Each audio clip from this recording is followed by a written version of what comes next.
and they open. They do the this kind of they do the AEW Dynamite open. They go pyro and everything. They go straight to the entrances for the match. But they do. I like how they do.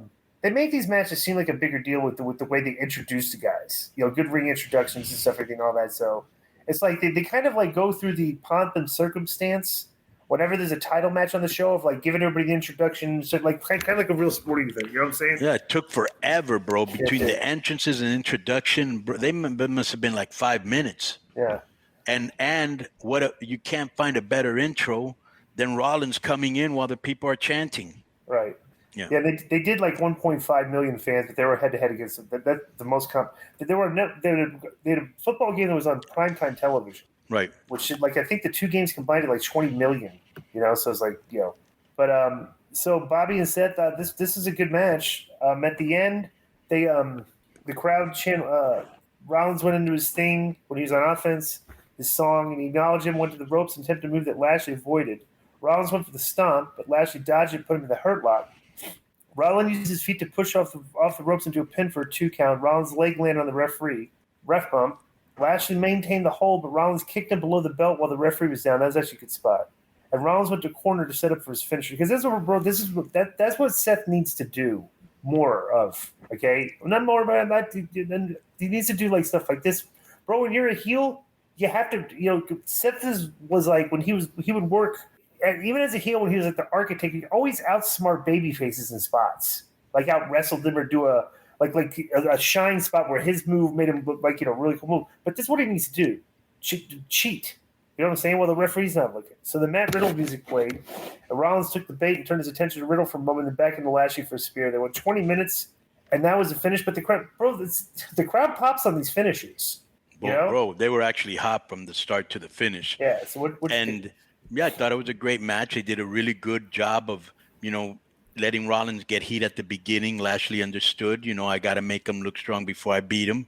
I was not a fan of the interference. Once it started, I was like, please let this be the only one for the night. But was I wrong? And I loved the one you talk about that he always outsmarts people. Bro, how cool did it look when Lashley went to spear me, caught him in the face plant? Yeah. I was like, wow, what a. So, Seth's a great all-around entertainer, bro. He's out there. Lashley is too. Good match. Right. I was not a fan of the distraction thing, but I understand because it has a purpose. But just there's too many of them. Right. All right. So next they open so I don't know. Damage control is at all the shows. Right. They drove a golf cart to the ring that had damage control stickers on it.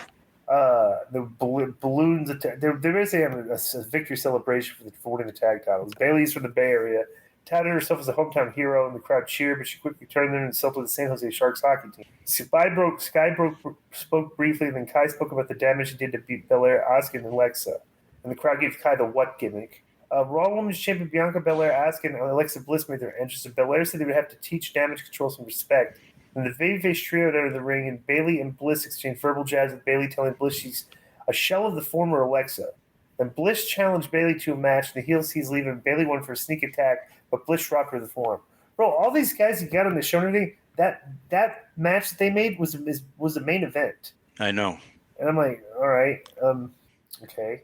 So what did you think of this? Well, this whole segment, I'm not hating, I'm just stating, bro. This whole segment was way too long. It keeps the current string of unentertaining things that they've been doing on course. And of course, for some bizarre reason, just like our counterpart, Asuka, Sky always speaks in Japanese. Not exactly sure who this is for or why they can't put subtitles, right? And just like Asuka acts like a spaz, she acts kind of weird. I don't know if that's in the Japanese culture. But she wasn't. She was speaking English, though, in this. No, she spoke Japanese in the beginning. Oh, she ended up speaking English, though, yeah, right? Well, as usual, because each of them have to say something riveting. Right. I think this week she said something like, she said some, I don't know what we are in control or like that. Right, bro, to me it's like, just don't say anything. If that's what you're going to say, just don't say anything. There's no reason for you to even talk. Oh, we are in control. All right. Nice. Wow. I really want to buy tickets to see that. So just don't say anything. So anyways, what was the other one? Bro, do you see really, because maybe it's just me going overboard like Joe does with Biden, do you see any chemistry in Dakota, Sky, and Bayley? Not really at all. Okay, let me show you less chemistry. How about Bliss, Bianca, and Asuka? What type of chemistry is going on there? Why would they even hang out with each other?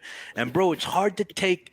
Bro, Alexa Bliss is tiny, okay? Mm-hmm. She's barely bigger than the doll she's carrying. It's very hard to take her seriously. And she's become kind of stale. She was one of the hottest girls on the roster, not just like body-wise, but just what she was doing. She just feels very stale. Yeah. Would you agree with any of that? Yeah. I'm not a fan of any of this stuff. Right. All right. So well, you're not saying anything, so I'm not sure where you're leaning. You think all that? No, I haven't changed on this. I'm not a fan of the gimmick. I'm not a fan of this. This isn't really. I don't understand what the angle is here. They just randomly yell at each other and they make a match. Right. And and here's the thing: none of the teams have chemistry. That's so important. Yeah. So do you think it's all the doll that really started to cool her off? You think that's when it started? Wow. Yeah. So next they do Austin Theory versus Kevin Owens. It's a good match. Theory added the Money in the Bank briefcase that was lying in the corner. Johnny Gargano shows up at ringside and took the briefcase before Theory could get it. Owens super kicked to distract Theory, hit him with a cannonball in the corner, and followed up with the pop-up powerbomb and beat him. After the match, Gargano enters the ring and taunted the fallen Theory with the Money in the Bank briefcase and dropped it on his. Okay, these two have really good chemistry in the ring. This was a real good match, very physical. Kevin Owens doesn't do bad matches, just like he doesn't do bad promos. Guy's incredible. I love the part. I'm starting to like this fan base a little bit. I love the part when the fans started to scream, "Who's your daddy?" and Kevin Owens goes, "I'm his daddy." Slap someone, Yeah. I popped. Yeah. This was good. Too long, but it was good. Backstage, and a distraction finish, bro, which I don't like. Yeah. Right. Riddle was interviewed by Kevin Patrick, and Riddle said he would hunt Rollins every day until he gets his rematch. Patrick asked about teaming with Rey Mysterio to face Judgment Day, and Riddle spoke about helping Rey and said the Priest was cool until he and his friends started dressing up like the goth kids on South Park. Smith hyped details of Logan Paul challenging Roman Reigns to a title match for after the break. He was Riddle was he was back to his old bro type promo, but this wasn't a bad promo at all. So I like it. Right. So Ridge Holland and Butch make their entrance. The footage aired them winning the four-way to do the. So they're no longer known as the Brawling Brutes. They're the Fight Club. No, that's a way better name. No.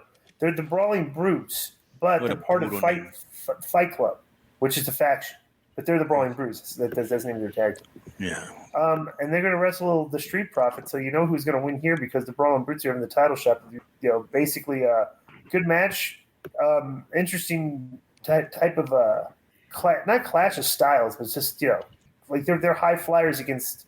I don't know. It's just a weird style clash. Yeah, brawlers, right? So basically, Ford performed a flip dive on both of his opponents at ringside. The Profits headed for another top rope move on Holland that Butch broke up. Butch snapped Ford's fingers, and Holland held up Dawkins, and then Butch kicked his head before Holland power slammed him, and Butch covered Dawkins and scored the pin. What did you think of this?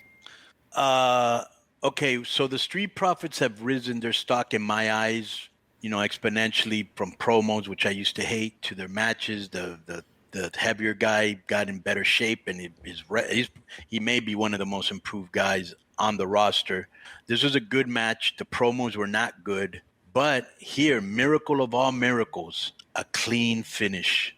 Yep. I repeat, a clean finish. All right. Which is what they needed because and that's the problem, bro. That's why you don't really see like interferences and distraction in Japan because they get it. It's like you got to have a winner and you got a loser. That's the one thing I like about Japanese wrestling. They usually always have a clean finish. Here you got to pacify egos and okay, don't worry. I'm going to lose. Don't worry. We're going to protect you.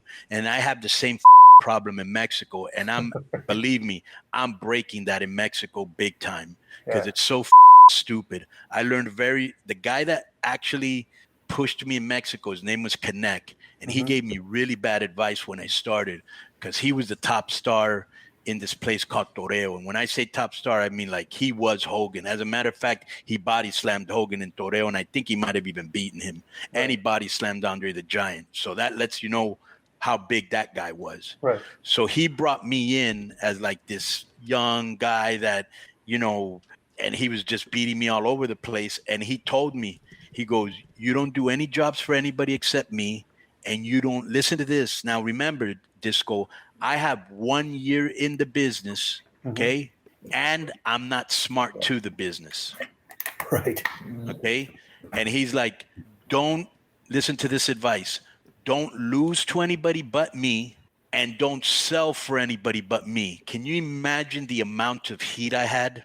Oh, what a jerk. Right. Because I didn't know. He wanted you to get heat, I didn't know any better until I got smartened up. Right. And that's the problem. You got all these guys that are like, I've had guys come up to me, names that everybody would know. Oh, well, I can't lose for at least a year, or I don't do jobs. And I'm like, oh, everybody does jobs here, bro. Just so you know, everybody does jobs here. And so anyways, that's a problem with doing all these distractions and interferences. You can still lose and still get over as long as the match is good. Right. Yeah. Ray was interviewed by Sarah Schreiber. Ray said he wished he had known all about the resentment that Dominic had because he could have stopped Judgment Day from poisoning his mind. Ray said he would never give up on his son. He looked in the camera and told Dom that everything he's done for him and his legacy is for Dom to carry on if he wants. And Matt Riddle showed up on the interview set and spoke about dropping a hammer on justice on Judgment Day. This was a better interview than last week with Ray. I thought his tone was a lot better. Did you like this? Yeah, and did you already talk about the in-ring? No, you just talked about the backstage. Oh, we're having again. But there's another segment before the ending. Yeah. So then Johnny Gargano was walking through the backstage area when he stopped by the Alpha Academy, Chad Gable and Otis. Gable took issue with Gargano costing Theory his match. Gable said if you mess with Theory, then you mess with the Alpha Academy. Owens showed up and said if they mess with Gargano, then they are messing with him. Gable challenged Gargano and Otis to attack Owens to a tag match, and Owens recalled Gable challenged him to a match in Toronto. He said he learned love kicking Gable's ass in Canada and pointed out that next week's Raw in Edmonton, and they can have the match then. Right. So they set up a match in the back. Whatever. So the Judgment Day comes out. Ripley whispered in Dom's ear and caressed his chest while the faction posed. Ripley spoke first and said Judgment Day runs Raw, and Ripley said no one will stop them now that Dom is at their side, especially now that he's all man. Balor said praised Dom for standing up to his father, and then Priest praised him for fighting Edge last week, and Rhea said she's proud of Dom. Dom thanked Ripley, and the crowd booed loudly. Dom had a lot of heat here. Mega heat, bro. You couldn't even hear him talk. Right. Balor and Priest played into it by telling the crowd to respect Dom. He said he could be proud to be standing by his new family. Balor said he felt like they were having a moment and they needed a family portrait. The group posed while a ringside photographer took their picture. So then Riddles comes out and Rey Mysterio makes his entrance. So now we go straight to the tag match. That was what did you think of the promo? Yeah, I thought it was good. More character development. They got more heat, and the guy's, he's only been a heel for like 3 weeks or a month or whatever, and he had mega heat, dude. Yeah. So they do a spot at the end. So Seth showed up and went after Riddle, but Ray chased Rollins away with a chair. But Dom approached Ray and dropped to his knees in front of him and challenged his father to hit him with the chair. Then Ray dropped the chair and returned to the ring where Balor took out his knee, and then Priest tagged in and chokeslammed Ray, and then Balor tagged in and hit Ray with a coup de grace and pinned him. So basically they told the thing here where Dom challenged his dad to hit him, and he didn't do it, and it cost him the match, and they also furthered let me just, before we take about it, so they go backstage, and Seth Rollins and Riddle are having a big pull-apart by referees and producers, and Riddle said basically, he challenged him to fight, and said, fight Pitt, and it's on for, the big pull-apart match. What did you think of this? About the match? Yeah. Well, it had a lot of minutes, it had a lot of outside interference, Dom and Ripley, Rollins tried to get involved at the end, but it was all kind of tied in together, right? And then Baylor obviously was able to pin Ray. The match was good, but I think what everybody's interested is in that father-son dynamic, right? Which is so interesting. And Dominic pops me because last week he said, "Hey, don't hit me, Uncle Edge," and then this week he got on his knees and he was daring his dad to hit him because he knew his dad would never hit him. And I thought that, bro, those little nuances are great to me. Right. Do you think they're going to set those guys up to have their big match at WrestleMania? You think they're going to hang on and wait that long? I imagine, Ray and Dom, November, December, January, February, March, man, they might. Yeah. So then they go to the Miz comes to the ring with Ciampa, and he took issue with Dexter Loomis breaking into his home, and he challenged Loomis to come out and face him. Loomis didn't come out, and Miz started ranting, but a knife poked through the ring and created a hole behind Miz. Then Loomis poked his head out of the hole and tried to pull Miz down. Ciampa, who'd been at ringside, saved Miz. Loomis tried to pull Ciampa down the hole, but Ciampa hit Loomis with a knee to the head. Miz and Ciampa sat back and looked at the hole in the ring, and Miz put his face over the hole, and then Loomis stuck his face back up through the hole again, causing Miz to leave the ring, and Loomis lowered his head back to the hole. The guy's basically a creeper. It's interesting his character is a babyface, the way because he's terrorizing Miz, I guess. What do you think of this segment? I don't know. I'm going to ask you first. Well, I'll tell you what I think. I think that this kind of is. I don't know if it's good because they keep building anticipation, or I don't know if I've come to the point where I just want this to move to the next level. I've seen enough of the kidnapping and the house and all that other stuff. It's like, all right, what follows this? Because I'm getting a little bit, anxious now. Right. He's got a great look. I mean, the bug eyes with the Aryan race look, but I'm kind of ready for them to go on to the next level. Okay, why? What did he do to you that you can't talk about? Let's get to the next level. That's kind of where I'm at right now. Right, me too. This was an entertaining segment, though, and the people were with it was surprising. Yeah, it was entertaining because it was different. Yeah. Judgment Day is interviewed by Kevin Patrick, who asked what is next. Ripley said it was time to celebrate. Dom said he might have to go check on his dad, and they all laughed with the rest of the group said, no, I'm just kidding. And Dom said they go out and celebrate because he had a new mommy, and mommy knows best, Ripley said. Priest mentioned his match against Riddle and said it was time to party. Finn Balor spotted. That's what they should be doing, right? That's what we always say. They should be partying. They should show him in a strip club next. But go ahead. Yeah. Finn Balor spotted someone and told the rest of Judgment Day he'd be fine. It was AJ. And Balor said Styles hasn't spoken to him lately. And Styles said they haven't talked since Balor joined Judgment Day and turned his back on him. Balor said he's never turned his back on Styles and said he would never turn his back on his family and friends like Dom did. Balor asked Styles if he was looking for a fight, and hugged him and said they were boys. And Balor said the offer still stands and walked away. So and they teased the Bullet Club thing. They did the thing at the end. So I thought that was good. Yeah. It was good the way they shot it, Right. Because they went to the interview and they looked over and saw him. Hey, let me go here. Let me talk to you. It was, Right. And they have a past. They were together in the Bullet Club. Yeah. So then the main event, Bayley versus Alexa Bliss. Did you watch this? No, I got fast forwarded to the end. So Bayley beats her in 15 minutes. After the match, Asuka ran in and was attacked by the three heels. Bianca entered the ring and got the better of the heels briefly, but the numbers wore out. Then Bayley performed a finisher on Belair, got the mic and knelt over Belair. Belair will tell her that she's in control and gets what she wants when she wants, and she says she wants the Raw's Women's title at Extreme Rules. But this is another distraction finish because they had all the girls out there and everything and all that, so it's like, whatever. Did you see this, Joe? No, I watched the highlights on YouTube, and I also watched the Heyman promo. Oh, no, Raw? Yeah, I watched the highlights. I'm sorry. The top 10. All right. So what did you think of this? I thought Bayley, as usual, was good here, but this was not a good match. Another distraction finish. And, bro, snowflakes, please, you can click off right now before you melt. Women empowerment guys like KG, you can hit the road. There is no way this should have been the main event. The main event should have been Lashley and Seth or the Rey Mysterio match.